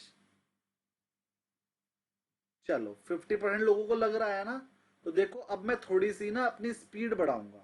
देखो मेरी स्पीड कम नहीं है, मेरी स्पीड अभी भी बढ़ी हुई है, लेकिन जो मैं इधर उधर की बातें करना शुरू कर देते हैं हम, सर गोल्ड बढ़ेगा कि नहीं, ये वाली बातें थोड़ी कम करेंगे जिससे कि हमारा कोर्स जल्दी खत्म हो जाए, है ना। करूंगा मैं, ऐसा नहीं बंद कर दूंगा, थोड़ी थोड़ी करा करेंगे। जैसे एक क्लास में बस एक बात, बस एक गोल्ड सिल्वर पे कर ली, बात खत्म, और नहीं, ठीक है। तो मेरा कहने का ये है कि देखो 8:30 बजे हमने बैच शुरू किया, 9:45 हो गए, सवा घंटे में हमने सिर्फ एक पैरा पढ़ा, मतलब कि हमने लगभग आधा घंटा पढ़ाई की है और पौना घंटा हमने की है इधर उधर की बात। वो जो इधर उधर की बात है वो भी आपके काम की है, लेकिन बहुत कर ली ना। अब तो 17-18 क्लास हमने इधर उधर की कर ली। अब आने वाली 15 क्लासेस में मैं थोड़ा सा तेज चलाऊंगा, वरना एक और 2 महीने में भी खत्म नहीं होगा। तो आने वाली 15 क्लासेस में हम 15 से 20 मिनट बात करेंगे आउट ऑफ कोर्स और 1 घंटा पढ़ाई करा करेंगे। अगर हम 1 घंटा पढ़ाई करेंगे तो जितना कोर्स हम 2 या 3 क्लास में कवर करते हैं वो एक ही क्लास में कवर होगा, तब जाके ये कोर्स अगले 15 दिन में खत्म हो पाएगा। और मैं चाहता हूं ये अगले 15 दिन में खत्म हो जाए, और साइड बाय साइड या इस कोर्स के बाद हम NISM 8 स्टार्ट करेंगे, और NISM 8 अब स्टार्ट होने के बाद अगले 3 साल नहीं होगा, और NISM 15 भी अब कम से कम 2 साल नहीं होगा, 2-3 साल। मैं बीच में ब्रेक ले रहा हूं, और मैं NISM 8 का तो कम से कम 2 साल का ब्रेक लूंगा, और NISM 15 का भी मैं कम से कम 1 साल का ब्रेक लेना चाहता हूं। मैं चाहता हूं 10-10, 15-15 स्टूडेंट ना पढ़ाऊं, एक साथ 40-50 बच्चे इकट्ठे करेंगे तब पढ़ाएंगे, ठीक है। तो बीच में 1 साल का गैप लेने वाला हूं। सर्दियों में तो स्टार्ट होगा ही नहीं, और गर्मियों में भी जाके कम से कम समझ कर लिए सितंबर में ही स्टार्ट होगा, और अभी सितंबर अक्टूबर ही चल रहा है। तो लगभग 1 साल बाद ही अगला बैच स्टार्ट होगा NISM 15 का, और 8 का भी ये वाला बैच करने के बाद मैं कम से कम NISM 15 के 2 बैच खत्म करूंगा पहले, फिर 8 का एक बैच शुरू करूंगा, क्योंकि मुझे स्टूडेंट ज्यादा, number of point, number student ज्यादा चाहिए। तो इसलिए मैं कह रहा हूँ NISM 8 आप लोग जो भी करना चाह रहे हैं जरूर करना चाहिए, सबके सबको करना चाहिए। और आप पंकज सर को बोल दीजिए जो जो करना चाहते हैं कि सर जब भी शुरू हो हमें बता दीजिएगा, हम NISM 8 करना चाह रहे हैं। तो हमें एक कंफर्म हो जाएगा, इतनी क्वांटिटी हमारे पास हो गई है। जैसे हमें लगेगा हमारे 20-25 स्टूडेंट हो गए हैं हमारे पास, मतलब 15 अबव चाहिए हमें, जब हमें लगेगा हमारे पास इतना स्टूडेंट हो गया इकट्ठा, हम 8 स्टार्ट करना चाह रहे हैं, सिर्फ एक बैच। वैसे तो मैं करना नहीं चाह रहा था, क्योंकि लगभग मैंने 4-5 बैच लगातार ले लिए हैं। लगातार का मतलब लगभग पिछले 3-3.5 महीने से मैं गुरुकुल जीवन के साथ लगातार पढ़ा रहा हूँ, और कहीं ना कहीं ना मैं पढ़ाना छोड़ चुका था, और पिछले 5 महीने से लगातार पढ़ा रहा हूँ, तो अब थोड़ा सा लगने लगा यार ब्रेक चाहिए बीच में।